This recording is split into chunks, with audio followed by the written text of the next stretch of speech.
Health says wealth, and it's funny how we have seen situations where people are dying every day in Nigeria due to poor healthcare facility. But you also understand that our daily lifestyle is also part of the reasons why our health keeps failing. The infrastructures are practically dead. The teaching hospitals that were supposed to be the top notch, many of the doctors have decided to have their private practice. Many are fleeing Nigeria.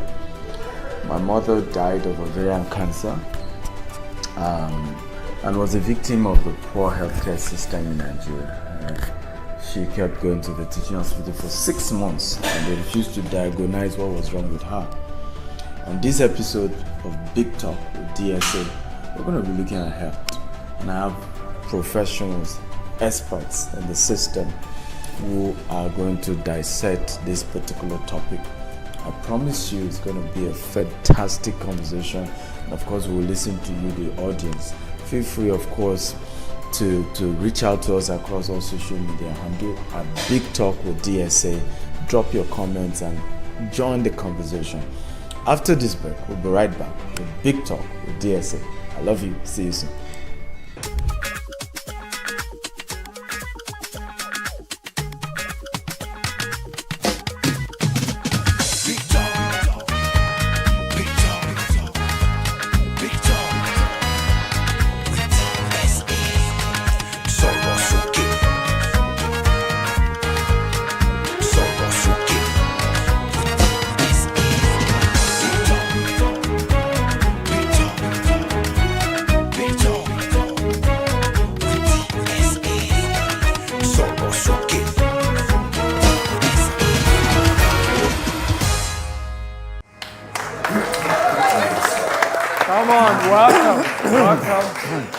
Welcome to another awesome episode on Big Talk with DSA.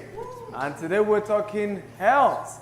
And we have amazing guests in the studio. Please have your seat, everybody.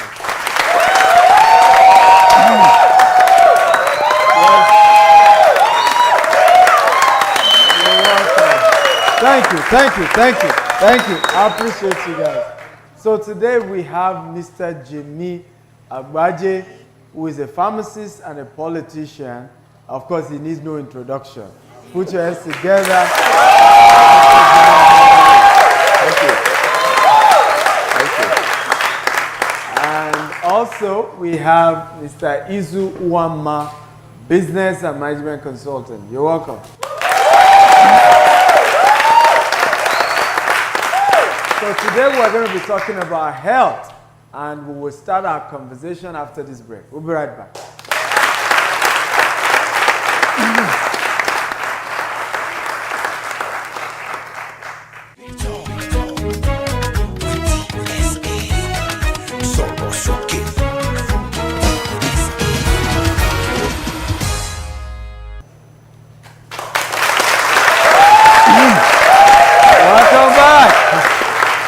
Welcome back to Big Talk with DSA, and it's going to be great today. We're looking at health.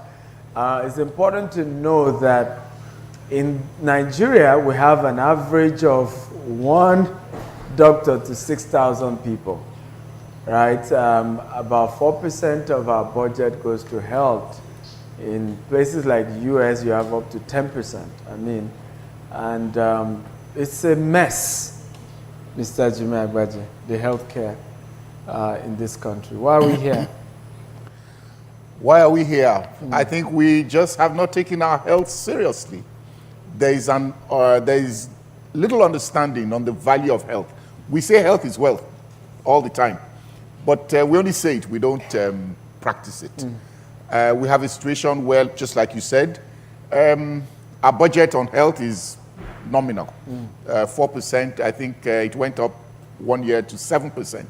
Whereas the government, our government, with other African countries, agreed to a minimum of 15%.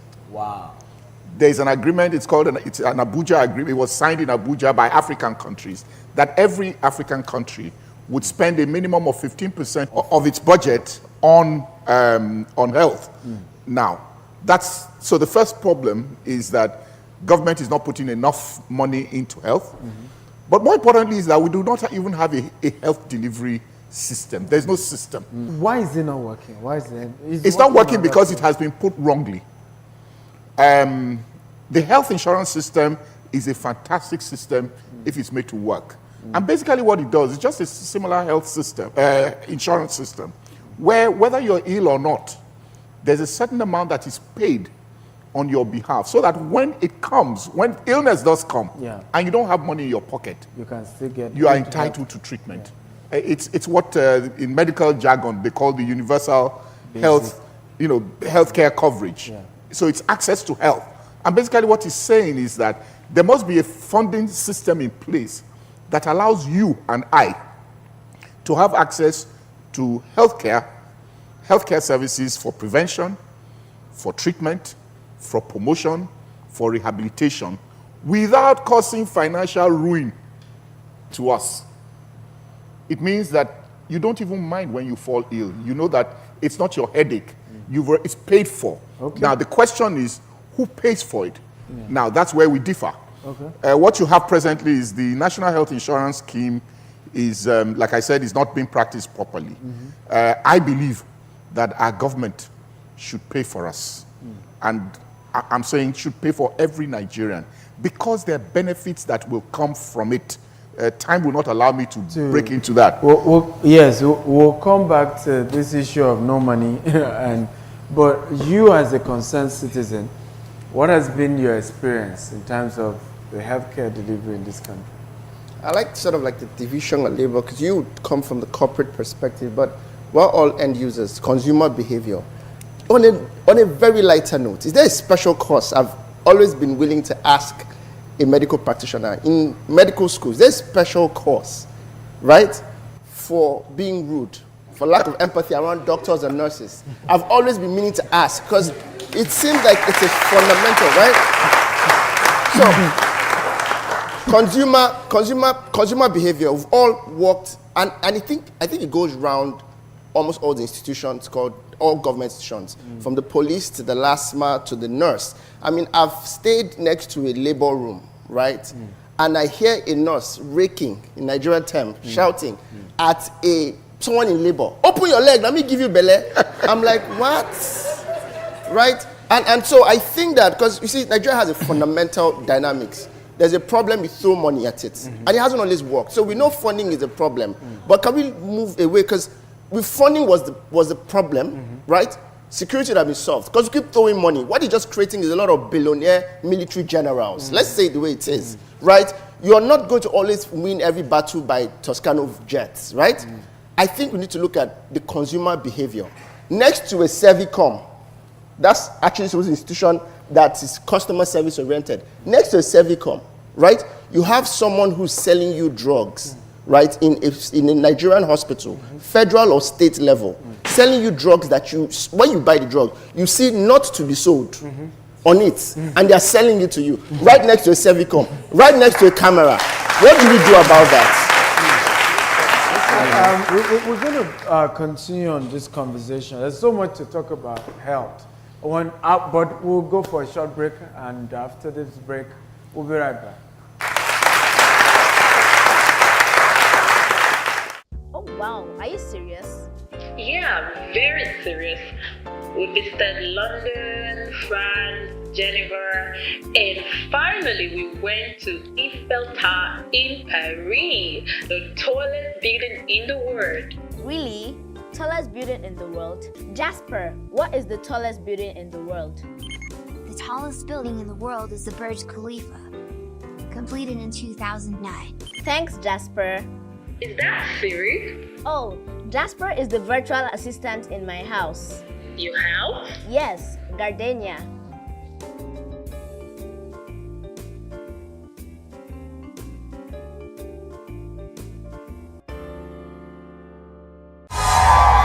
Big Talk with GSA, building a new Nigeria. Welcome back. Welcome back to Big Talk with Dr. Stephen Akintayo, and have a wonderful guest. We've been discussing health. They say health is wealth.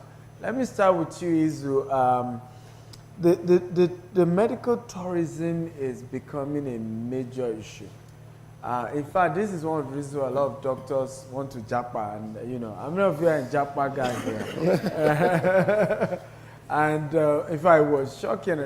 Some particular countries started recruiting doctors, and we know what happened, how they sent some people to scatter the place. What can we do about medical tourism? Okay, so first thing first, I think that it's across border. The brain drain, the intellectual capital flight, it's across. So let's not isolate it, right? Yeah. I think that's an economic conversation. Let's say, look, when things get bad, human survival instinct is to flee, right? So we can't do much about it. It's a macroeconomic issue, right? And in the news of recent, the government is trying to intervene, saying, oh, we want to get into partnership with EU and all that. I think it's an absolute waste of time. Of course, I think of course. the first thing we want to do is the people who are stakeholders have to be involved in this trouble. I like the Royal Rumble concept in WWE, right? Let's put a barricade. If you're a government official, especially in the medical area, right? You have no business going abroad for medicals, right? So that we know that we're all in this together. Let's be real, right? If the president's health is dependent on the system, it will work, right? Because what you're having is a dysfunctional system that the people who are supposed to be in charge are not aware because they've never tasted their own medicine, both literally and metaphorically. They don't taste their own medicine, right? If it's compulsory for you to be a government official and it's almost a criminal offense for you to go abroad for medical tourism, right? It will solve a lot of the problems, right? So I think it's actually law, but are they willing to take that time? I understand that you have money to go abroad, but real leadership is sacrifice. So that for me, that's one of the first things. And I think another thing is data. We're not playing enough with data. And I'll give a practical example. Yeah. The amount of people in private hospitals who go through birth delivery through CS is at least 10 times the amount in government establishments. And nobody's thinking of data. Are you saying that just people who are due for CS would go more to private hospital? No. It's actually the fact that we're not paying attention enough to know that because CS, cesarean section, is way more expensive, in other words, more profitable, right? The private hospitals would do anything to put your life in risk, right? Just so you can, and I'm a product, I think we've talked about this by the side one time. I've seen 3 of my relatives, right, died through CS, right? Looking at the report, realized that they had no reason to go through CS. But it was an economic decision because everyone was trying to survive. But that's where, because government is supposed to be a regulator. You see, the problem in every sector in Nigeria, regulators are not as smart as practitioners. So practitioners beat the regulators. The filling station beat the DPR and NNPC. The banks beat the CBN, right? The hospitals beat the federal institutions that's regulated. Because you need to look at data and say, why is everybody who is pregnant going through CS in your hospital? Because you don't put a person at risk, right? You know how tacky and primitive it is that someone would die, take his own life, trying to give life. That's what pregnancy is. It's so tacky, right? And if you look at technology has touched every other part of Nigeria, even not as the point it should, apart from medicals. Okay, Izu is obviously very angry. and it should be. It should be. So he's raised a couple of, issues here. A particular Honorable Ogun is proposing that any government official that goes medical tourism should be sanctioned. What do you think about that bill? Let me put it like this, and I'm being very honest with you. I think that we tend to be lazy. That's when I say we now, the followership. You don't need to put a law. All you need to do is to say, Mr. Governor, Mr. President, if we see you go abroad for treatment, we're not going to vote you in again, period. But we don't do that. We don't seem to understand the powers that we hold. You put the law, no problem. The man will say he's going to look for foreign direct investment. You won't see him. You wouldn't know. It's only if it's a serious matter that they have to more or less carry him out of the country. There are many that will go about it. But it's a question of values. That, you know, you cannot say that you are looking after me and leave me and go elsewhere. Then you don't have my interest at heart. And I'm going to wait for you on election day. But we need to get into that. So a law, fine, but it's neither here nor there. It's not, you know, that's my own attitude. There's also the issue of regulation. I mean, private practice, I mean, you're a private practitioner yourself. Do you think you need to be regulated? Oh, yes. I mean, you see, what's happening is that when there's no system, then you can't talk about regulation. So in our country today, across the board, regulators are told to chase money. You know, they give them a budget. So when you give a budget to the regulator, the target, he has to bring 1 billion in. He says, okay. So he looks for DSA and says, DSA, you see, this is your practice. I saw one speck of dust. I'm going to fine you 100 million naira. And DSA says, I don't have 100 million. I say, well, okay, just give me 20 million. And he'll collect 20 million under the table. But if he's not driven by such things, and of course, there's, of course, the general Nigerian problem, you know, but it all comes back to our society, our value system, our education, our health. What do we stand for? What do we believe in? Do we understand our strengths? And, you know, I'm angry. I'm angry like Israel, but my own anger is different. My own anger is that we all are taking things too lightly. We're angry, but we're not angry enough. Yes. When you are angry enough, then we know that you are ready to make things work. So good point. Backward integration. Another point here is that you people are not voting. Well, we'll discuss this and more. It will be time for you, the audience, to comment after this break. We'll be right back.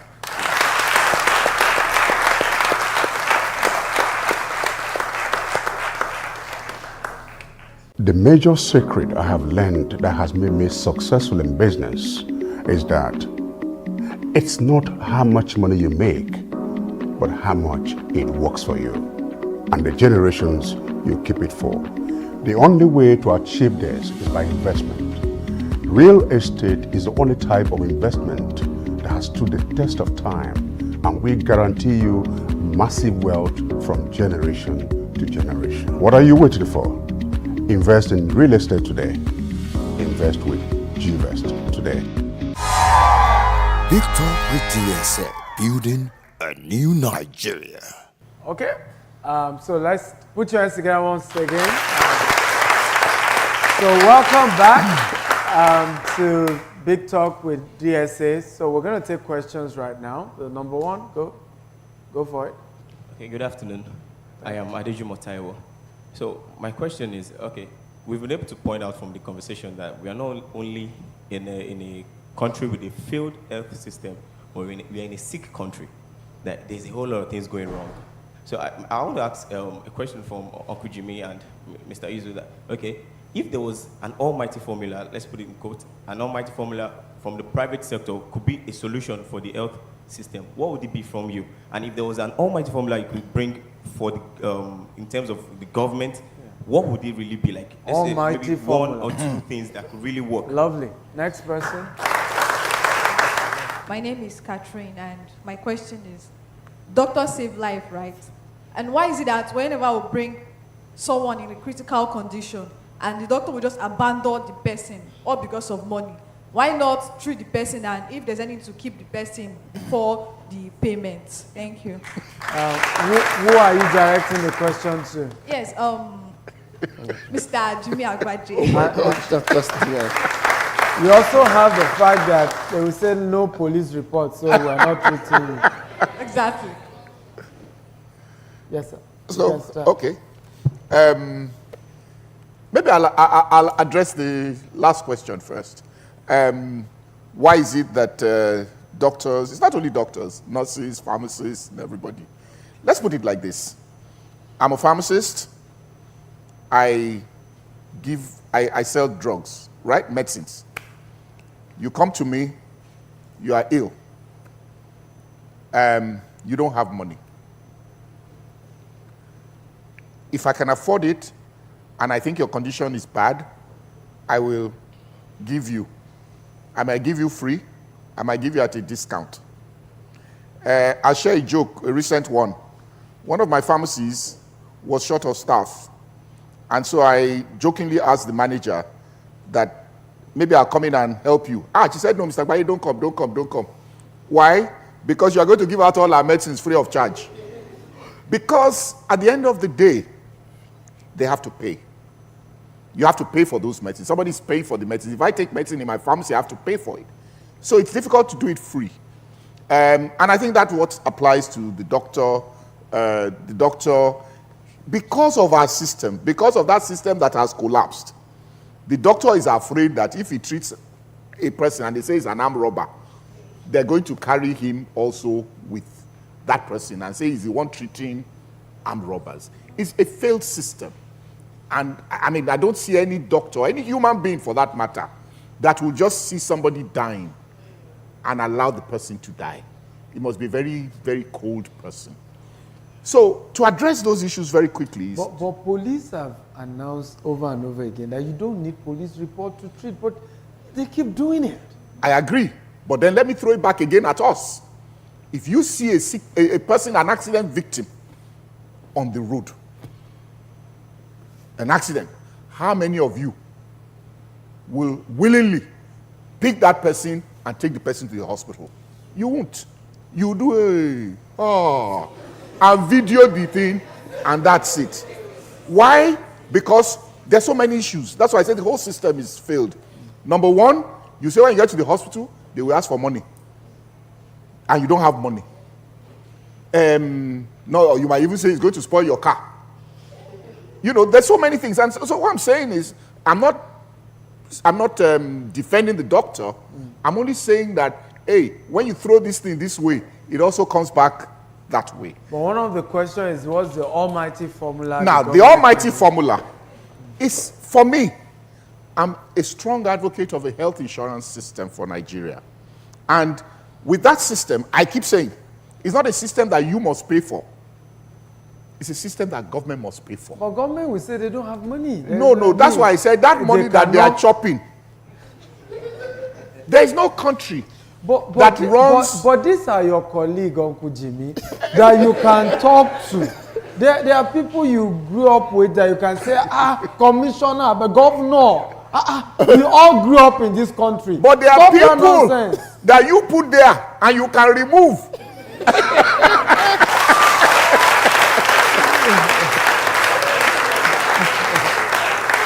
Seriously speaking, there is no country that runs the kind of health system that we want to run, that has money that they'll be stealing.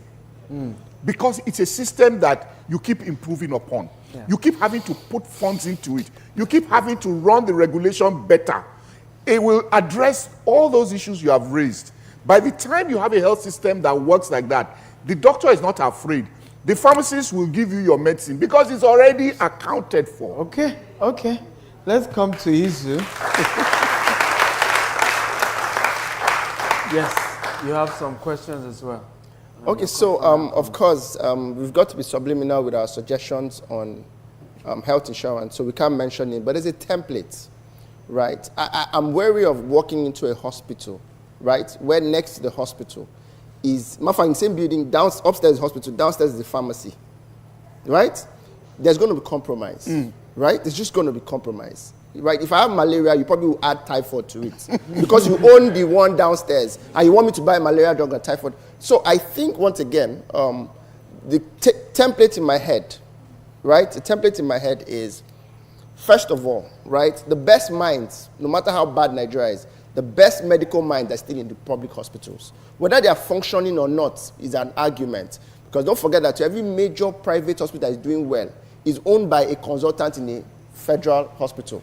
I'm a product of the system, and I can tell you for a fact that you should look out for the ones that are consultants, right? Then for health insurance, any health insurance company or whatever they call them these days, that has a very strong affiliation with the hospital, right?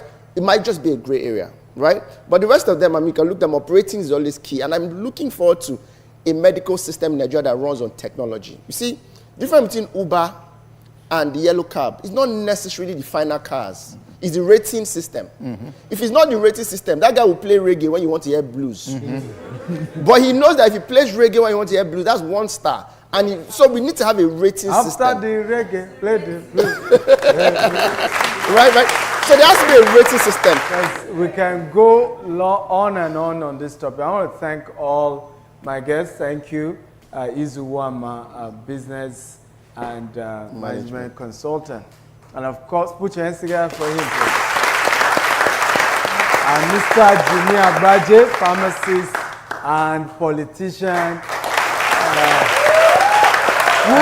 who needs to help us talk to our Egmons to fix this country for us. Right? It's with you.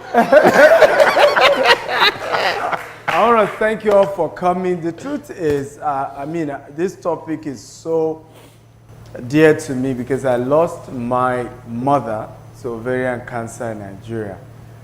We kept taking her to the government hospital for 6 months. They couldn't diagnose what was wrong with her. And at some point, she was like a 9-month pregnant woman. And her boss saw her and was in tears. Had to gather colleagues, raise some money, took her to a private hospital, and in 4 days, they discovered it was ovarian cancer. But it has spread. 2-3 days after surgery, she died. And it's one of the reasons probably why I'm financially successful today, because I vowed that no family member of mine will ever die because there's no money. We need to face the fact that this nation needs to be healed. And you and I can do that just with our PVC. Go and get it now. Love you all.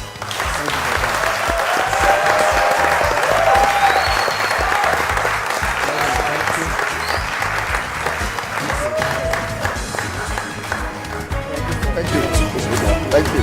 Right. Come on! Huh?